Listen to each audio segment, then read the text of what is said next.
Welcome to the Well-Led Podcast, where we understand human leaders and the need to balance professionalism and imperfection. I'm your host, Kate Johnson.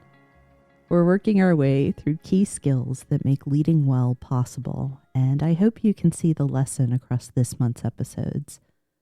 Leader and employee success begins with a foundation of care, and then requires that we provide concrete practical support, clear expectations, and other guide rails to understand the work and what results are necessary.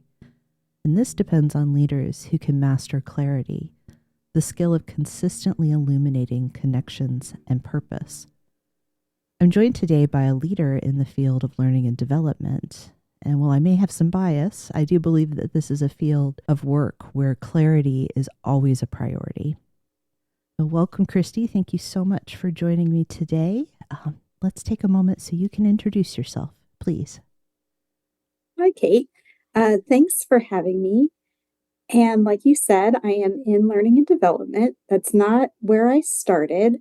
I started in marketing operations. I had a degree in marketing, thought I should be a teacher, but I had an advisor who wisely said, "You have just paid for a degree in marketing. Why don't you start a career in marketing and see if that's what you want to do? You can always go back if you want to be a teacher, but try to get some experience before you continue on in your education." So they've lucked into a growing company, continued to add more and more learning and development responsibilities to my role, and almost 14 years ago, made learning and development my full-time position.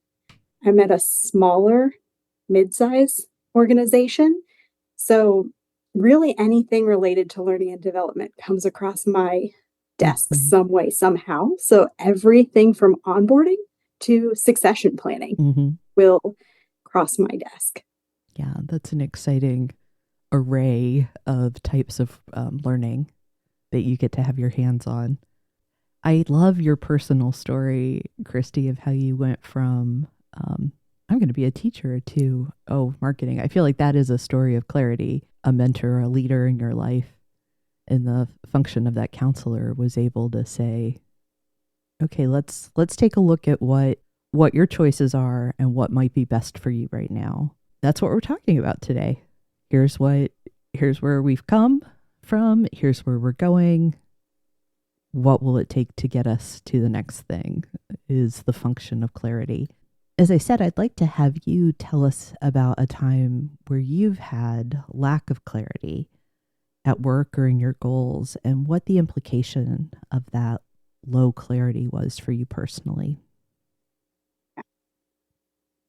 The biggest moment I can think of was one I just mentioned in that story there.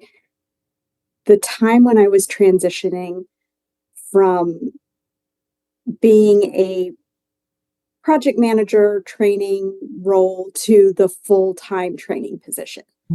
It was when I was coming back from my parental leave with my first kiddo. Yeah.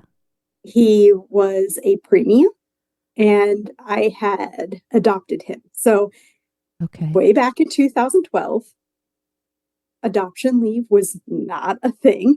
So I took as much unpaid leave as I felt comfortable taking. And then I had to come back to work and leave my son with a perfect stranger.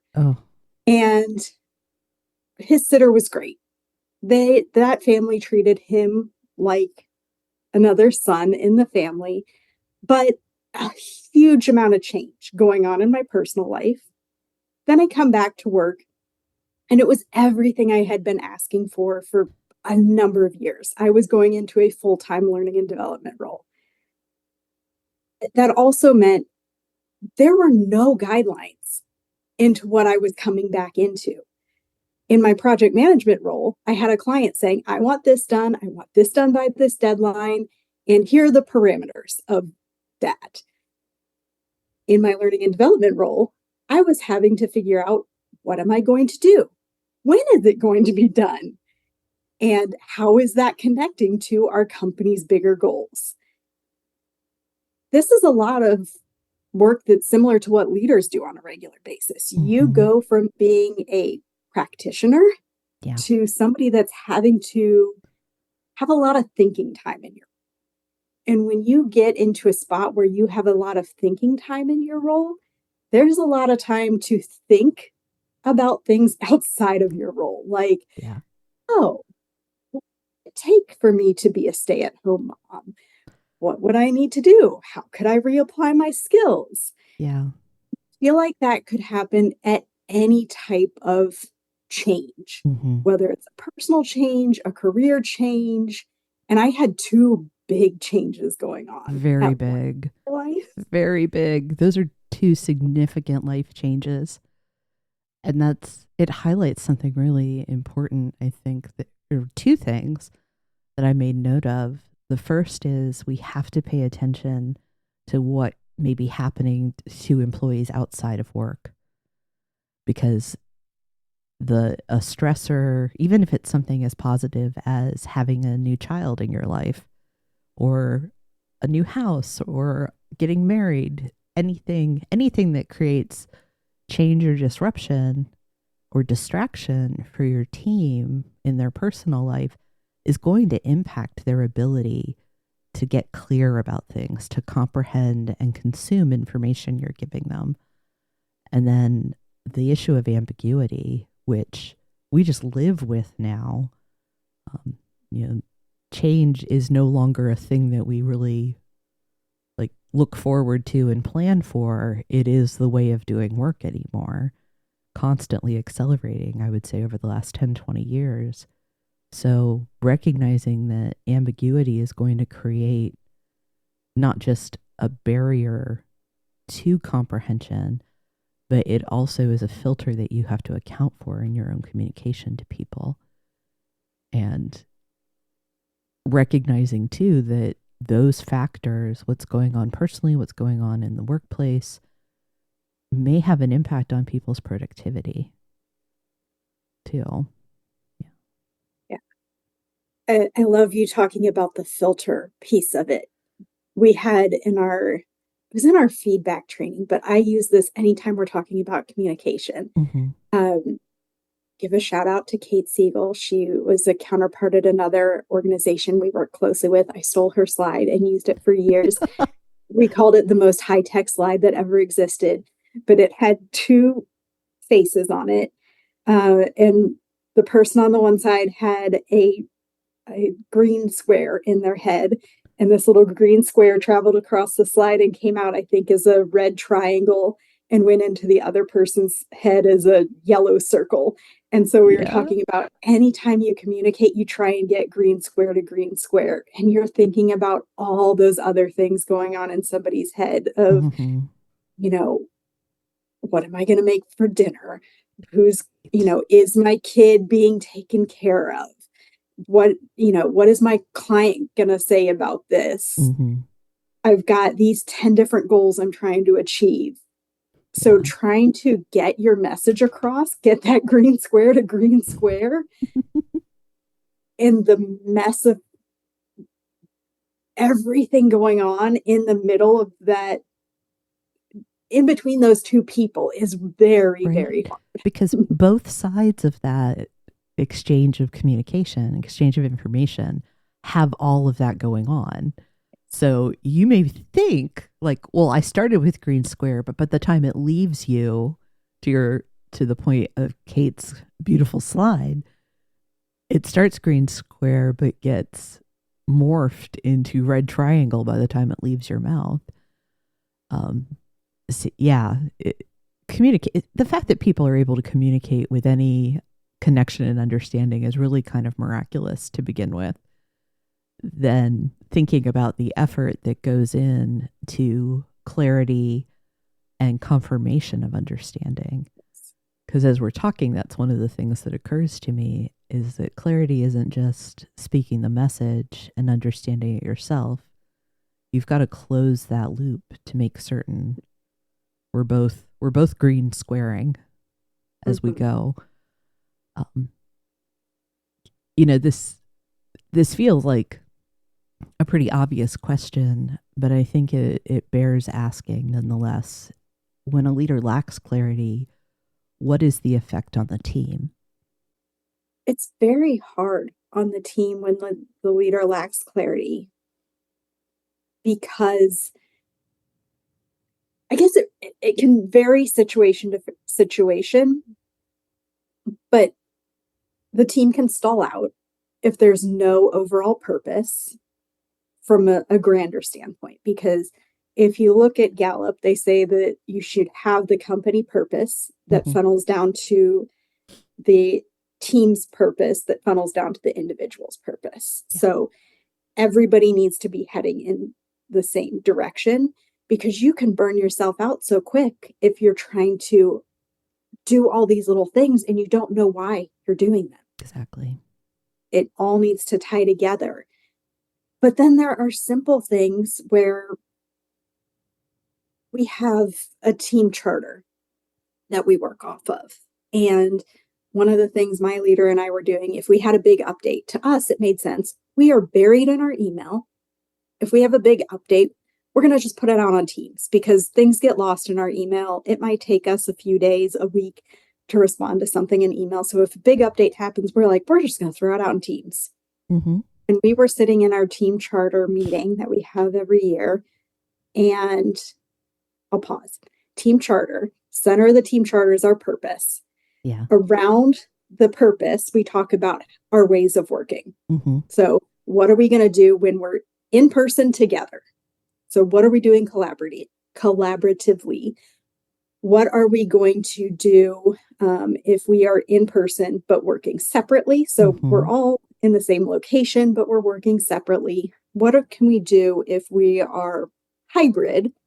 So we're all in different locations. Maybe we're joining on a Teams meeting, but we can be in separate locations to do it. And what are we going to do completely alone? So what do we not need to be together for? What are the things that we can put our heads down and do completely separately? Yeah. And then it has other things on our team norms of team norms. What are the things we celebrate? What are the ways we build psychological safety? So we were having our annual review.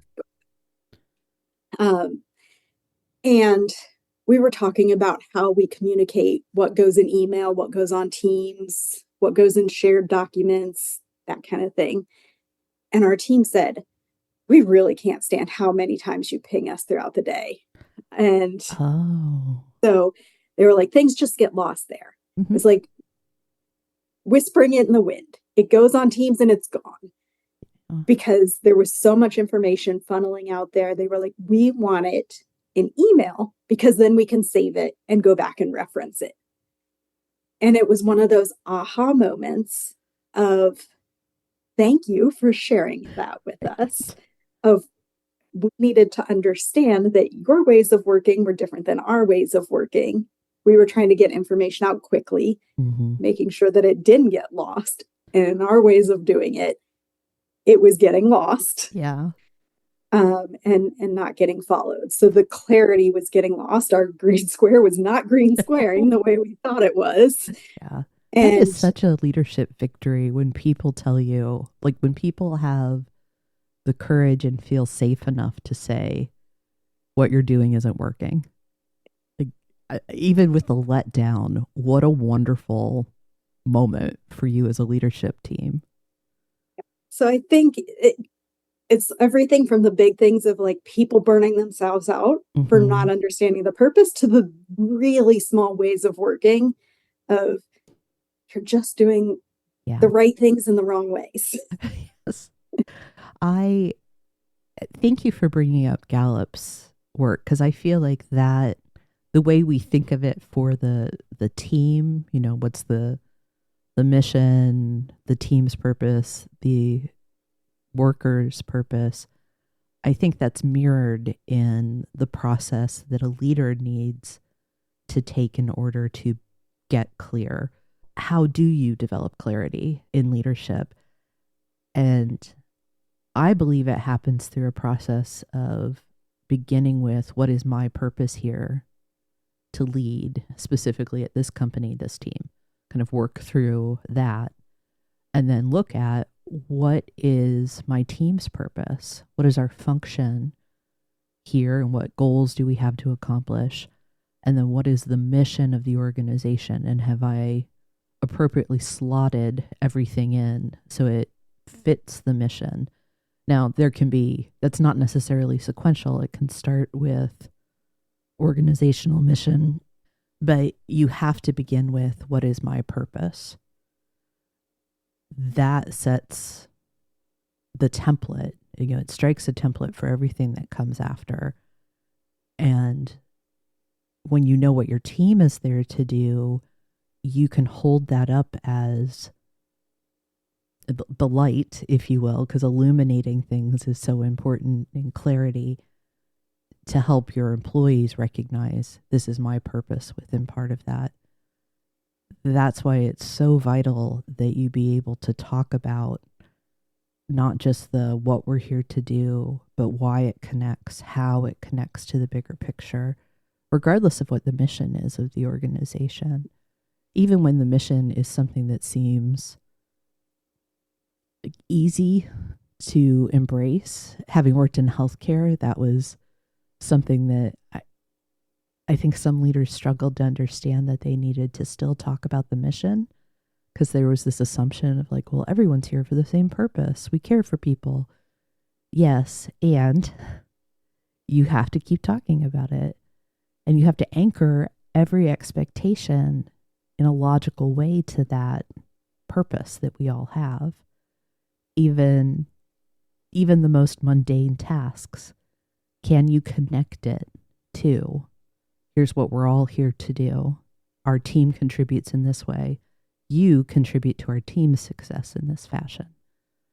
And that's that, I think, very logical way to connect daily tasks to big picture that unfortunately I think a lot of people take for granted that folks are just going to understand. They should just know. Well, the only way they just know, and you know that they just know, is if you tell them. There's a book, and I'm going to forget who the author is, which my apologies to the author, but it's called Find Love in What You Do. Oh. And so it talks about how nurses and teachers should have the clearest purpose there is out there. Mm-hmm. But they have the highest burnout of most professions out there. And it talks about finding that red thread and pulling on it. So I think one of the things with understanding your purpose and understanding your role that you play in all of this is, and where you fit into the big picture and why that is so important, is that you're not going to love everything you do. Like, I don't want to go have a hard conversation with somebody. Like, I had to tell somebody something that was hard and somewhat embarrassing, and I don't want to do that. Right? Like, that doesn't bring me joy. But it's finding love in what you do. Like, I want to make everybody future ready. Like, we say we hire the best. I want to give you the tools and resources so that you continue to be the best. Mm-hmm. Like, that is my purpose. And that is why I come to work every day. And that is why I overload myself with information and continue to funnel and filter through it and get it out there. But the other thing Gallup talks about is work is like a jazz band. Your team is like a jazz band. Know your role, know your instrument that you play, but listen to the rest of the band. And know when you should be, going at it with your solo, and know when to step back and let somebody else play their instrument. And I think we've already mentioned the psychological safety part of it, but leaders should build that safety on their team. Mm-hmm. So that if somebody is really good at something, they can raise their hand and say, I've got this. Yes. And if somebody is not so good at it, yes, they can say, help, please. Right? It needs to be both sides of it, right? Yes. And like, this is not my thing. Mm-hmm. Somebody on the team step up and help me here, instead of hiding and trying to do it and going on these Google searches and just raising your hand and saying, this is not me. Like, yeah. I'm not the person for this. Yeah. Help me. Well, and that's I see that all as being functions of clarity. Mm-hmm. That as the leader, you have helped people filter through, and and they know that this is what they're strong at. This is where they may need support. Whether you talk about strengths or working genius or capabilities, whatever language you use, that everyone's clear about the skills that people possess, that the capabilities that they can develop, and that every part of that has a role to play in the shared success of the group. And there's no shame or false pride associated with any of that. That, maybe Christy is the person that's best at doing the work to build widget A, and I suck at it. Well, if it's not a core part of my job and I can be released from it, then, and we're not going to overburden Christy, let's let Christy be the person that does widget A. And Kate is really great at B, so we'll put her there. It's also getting clear about how does that band fit together well so that we can make something cohesive. That's what clarity is being able to connect things like, these are my employees' strengths with the guidelines established by policy and job description. Mm-hmm. And when you can mesh those, you have gotten clear about roles and expectations. There are two things you've talked about that I want to make certain I either highlight and or celebrate. The first is the practice of establishing, you called it a team charter. I've done exercises within TAC teams where we talk about team norms or agreements or commitments. That can be such a difficult task for people the first time they do it, because they can struggle with, well, we just do it. How granular should we get? Don't we already know this? They're not thinking about their work in those terms. They're just kind of existing. But the value of creating a shorthand for this is how we all do this stuff, I don't know if you can put like a price tag on that. I love hearing about a company that's vaguely local to me that has that built in to at least one of their functions.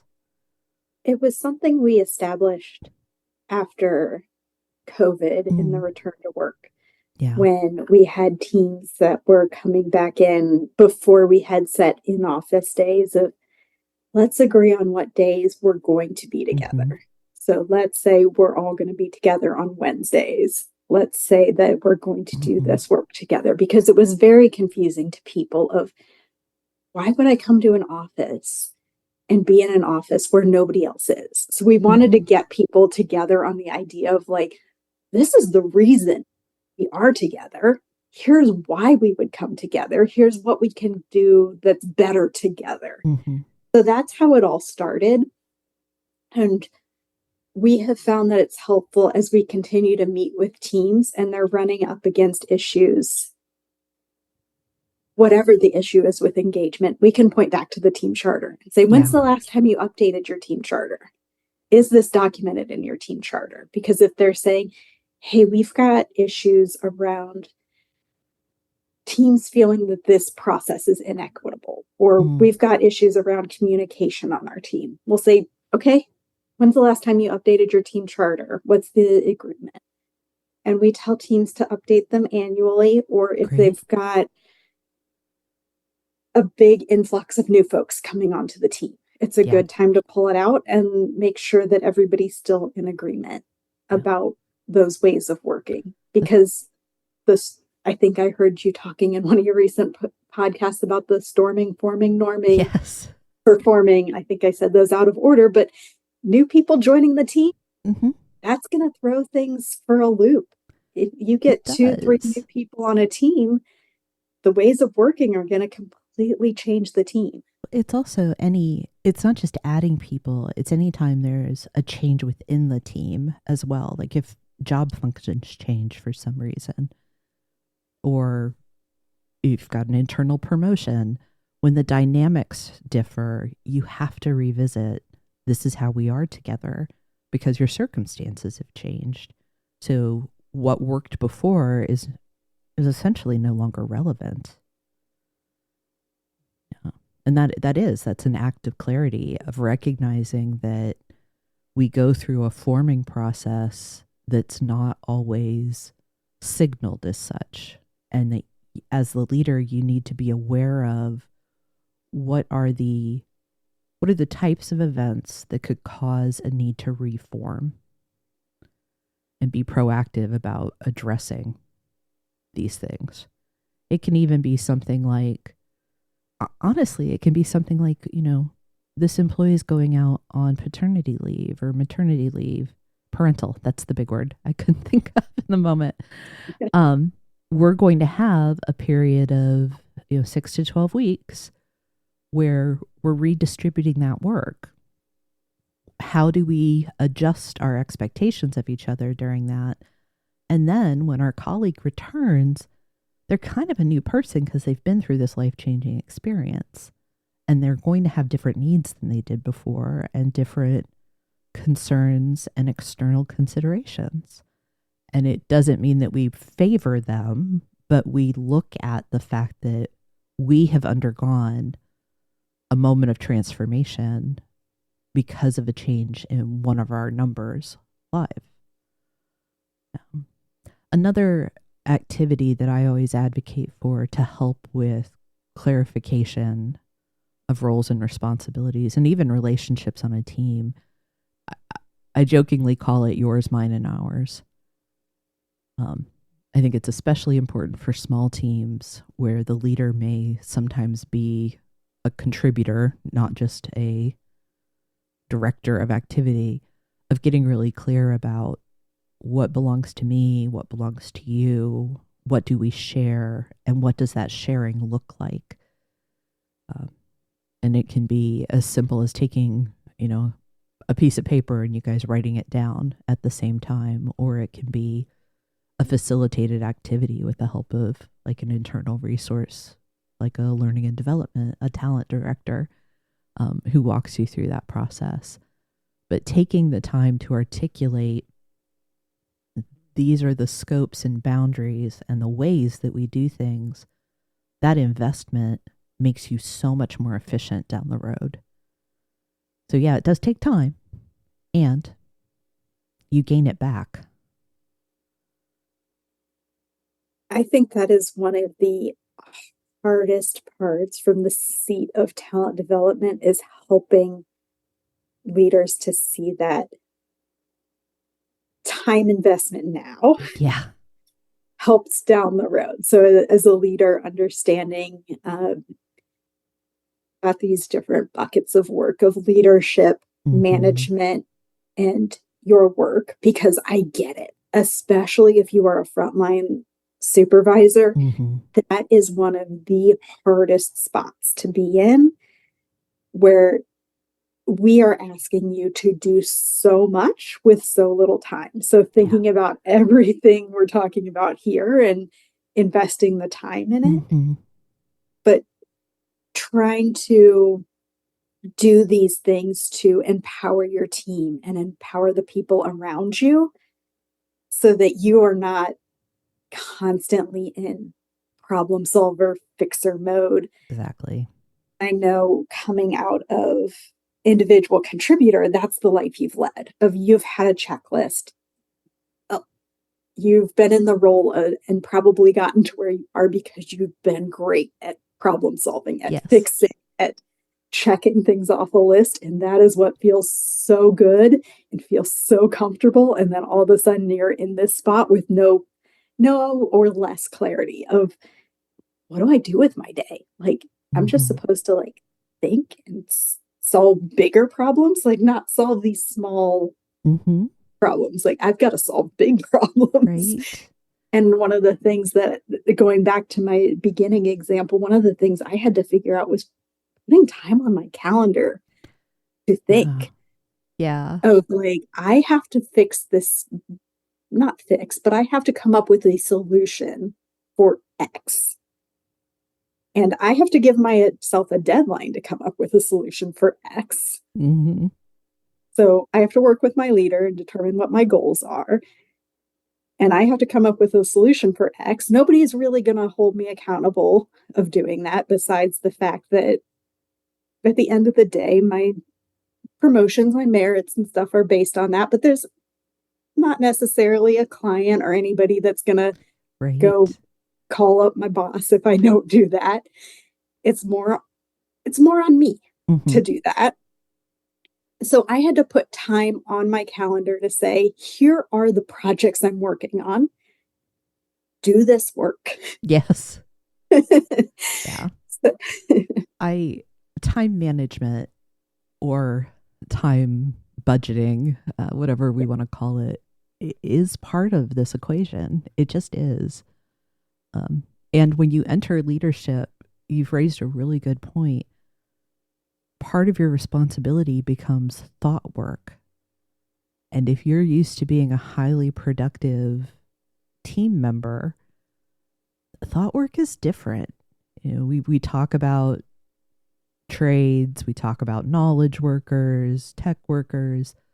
Thought work it's ephemeral in its nature. You rarely have a concrete thing to show for it, which one can be highly dissatisfying for some people. And two, there's some risk involved in high productivity cultures because, hey, I spent 8 hours thinking about something. I've moved toward a solution, but what do I have to show for it? And the answer sometimes is nothing other than what's going to come down the line. I do think as we become more AI integrated, thought work is going to become more prevalent. And that's something that leaders are going to have to learn to navigate, is that you may not see the same results, but are the results playing out over time when your people have the space to think about what they're trying to work and solve for. Yeah. And thank you for consolidating the thought work idea for me, because that's where I was going with this. Of when you are trying to put together your team structure and figure out where your team is now, maybe what you need to add to your team, that's going to require thought work. When you're trying to figure out what your personal purpose is and how you translate that to the team, that requires thought work. So these are not things you're going to solve for tomorrow. No. You need to build time into your schedule. Now, some of it you're going to become more conversant in. Your skill will increase, like connecting to purpose. Maybe the first month, the first year that you're in a new leadership position, it's effortful for you. But as time goes on and the purpose and the people become better known to you, that's not going to take you necessarily 3 hours on a Monday of thinking about how do I connect Jane's assignment to purpose. So again, if you invest now, what you're going to see is down the road gained efficiency, gained confidence, competence, all the good things that we want for ourselves and the people that look to us for leadership. Yeah. And I believe that clarity is a skill that sits under this idea of providing support. And we're talking about thoughts and kind of problem solving. How does that, in your opinion, connect to providing practical support in the day-to-day to employees? I like the example. I'm going to go off the one you just started to give there with Jane. When we're talking to our team, giving clarity can be so helpful. So if I'm giving a project to somebody on my team, I'm not just going to hand over the project and say, hey, I need you to do these slides by this date. I'm going to say, hey, I want you to do these slides because you have a good understanding of engagement and you do a great job of putting together data in a way that our leaders understand. So I'm going to give clarity onto why I've picked that particular person for this project and the tie into why this project matters. So I'm going to give some background so it doesn't feel like I have given them another thing to do on top of the 20 things they're already trying to get done by the end of the day or the end of the week. So giving them that background is support. I think the other thing that clarity can do is one of the things you made me deep dive into is what's the difference between clarity and transparency. Please move to it. I dove into this because you had that question in some notes and I was like, what is the difference between clarity and transparency? Transparency, as I was looking into this, feels just like a dump of information. Like you are just giving people a bunch of what you know, but clarity is the organization of that information and leading people in a direction with that information. So one of the things I was thinking about with that is that a lot of times as leaders, you will get questions about topics you can't necessarily talk about. Whether it's somebody else's performance, merit questions, where you can't say, hey, so-and-so got this merit increase, you got this merit increase, or that, well, this person got termed because this, and this happened. But you can sit down and say, hey, I wouldn't talk about your personal situation. Exactly. So you would want me, you wouldn't want me going out and gossiping about your personal situation. So I'm not going to do it about this other person. But I can tell you what the process looks like. The process would look like this if we were having performance concerns. So I don't want you to be concerned that something is going to happen tomorrow and that you would get termed. This would, we would have this type of feedback in place. We would have a performance improvement plan. It's not going to happen for you tomorrow. What kind of questions or concerns do you have about the process? I like that transparency being just like a data dump. Clarity, again, is a filter that you use and discernment about what is necessary and appropriate.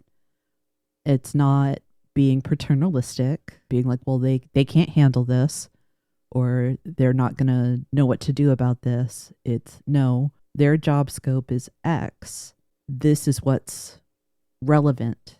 And when they need information, I will consistently provide it. I think clarity, again, it comes from a word that can mean light. So it's helping people direct their attention to the right things as opposed to making everything visible. Not in a way to manipulate people or circumstances, but to support people's success. I'm wondering too, you mentioned AI earlier, and I'm a huge geek when it comes to everything AI. Yes.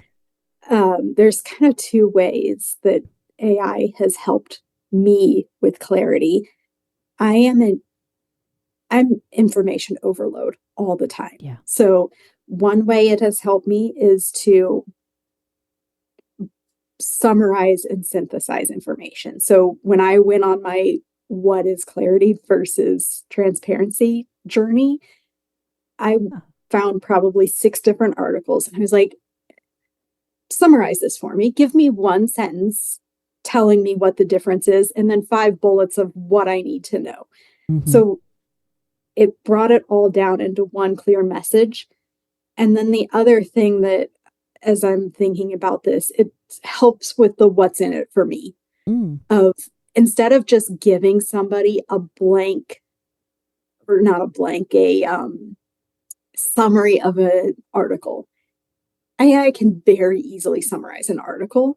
One of the things I've been doing with it recently is, and we've been doing this for different departments too with internal emails, but it can review emails, it can review articles and say, how are different teams going to react to this message? Okay. So it can look at the, if you're sending out a company-wide email about a change in a policy or I've got articles going in there and saying like, okay, here's this general update about something that's going on in the world of training. What does that mean for different departments? Because it's not all on me to make this change. No. How can the different departments apply this, and how do I explain it in language that's not language that I live in every day? How do I explain it in words that's going to make sense to them? So using AI to help drive that clarity to other teams. That's a brilliant use case for change communication.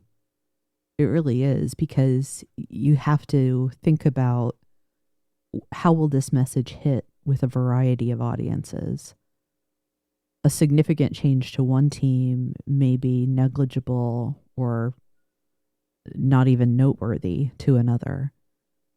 So if I'm the leader who's communicating this to both teams, I can be a little blasé with team B because this is just informational for them. Where team A, this is going to rock their world and totally change how they work. I need to have a better strategy for that.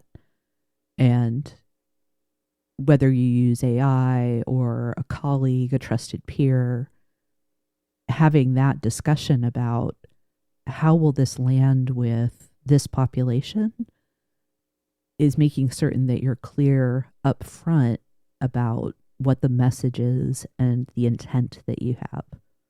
I got it from a prompt writing course where they talked about putting in your emails, putting in, if you're doing a presentation, putting in your deck. So I use it for things like reviewing decks to make sure, is my key message clear? Yeah. What easy questions are like, what most common questions am I going to get? What are the hardest questions am I going to get? To make sure that, again, am I being clear in what I'm trying to say? You can do reviews, how different generations are going to respond in different ways. Well, the whole debate about AI, I have a lot of conversations about AI in my home. My husband's in IT and he has very mixed feelings where I'm like, I use ChatGPT and other AI tools almost every day as part of my workflow. I think you're talking about something that's very important, and I will connect it to clarity here because leaders have to be clear about this is the purpose of AI use on our teams. The examples you've given, I love because you're not using AI to generate ideas for you. Here is something I have created. It has a human source. I am using AI as a pattern recognition tool to validate the work that I've done, not to replace it, because it needs the human component, the thought that only a human is capable of still. And yet leaders are going to have to go through the exercise of purpose, team, mission when it comes to the addition of tools like AI. Because if we leave people in ambiguity too long, it's going to erode psychological safety, trust. It's going to amp up fear and stress, and you're going to see long-term negative impact on your teams. I was just thinking about how many things it feels like we have to be very explicit about at work when we're building clarity. So whether it's, our AI usage, what dress code means, communication feels like it's a big one now.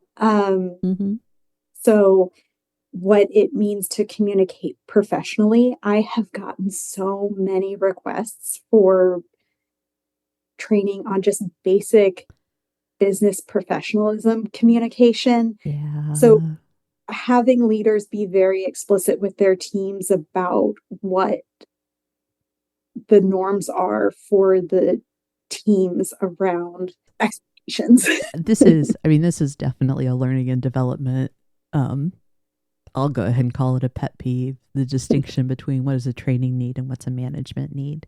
Yes. Have you explained what the expectation is around professional communication?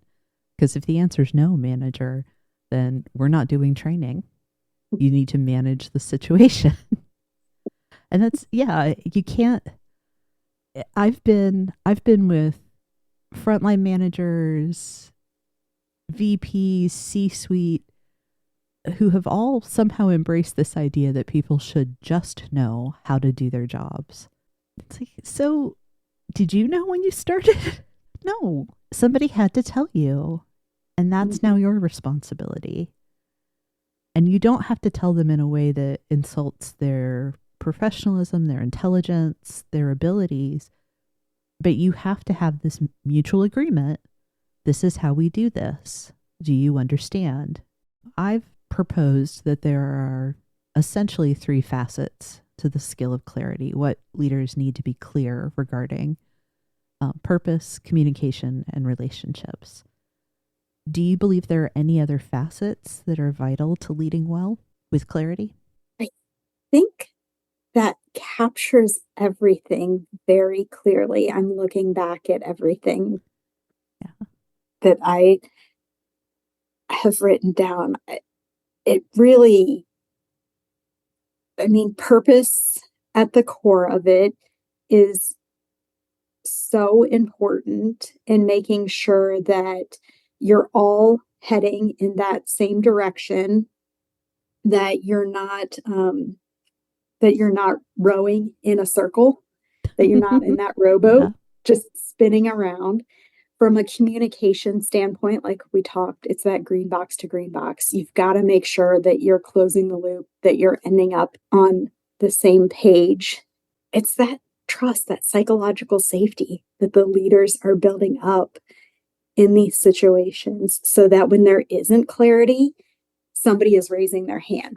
One of the questions you can ask yourself, leader, if you find yourself in that position is, was I clear that people have the right, the permission to talk? Yes. So if you find yourself in that circumstance, it may not be about your efficacy. It may be about your clarity. Did you make it clear to people that you encourage, you invite interaction with messages? Thank you so much, Christy. I appreciate you joining me today.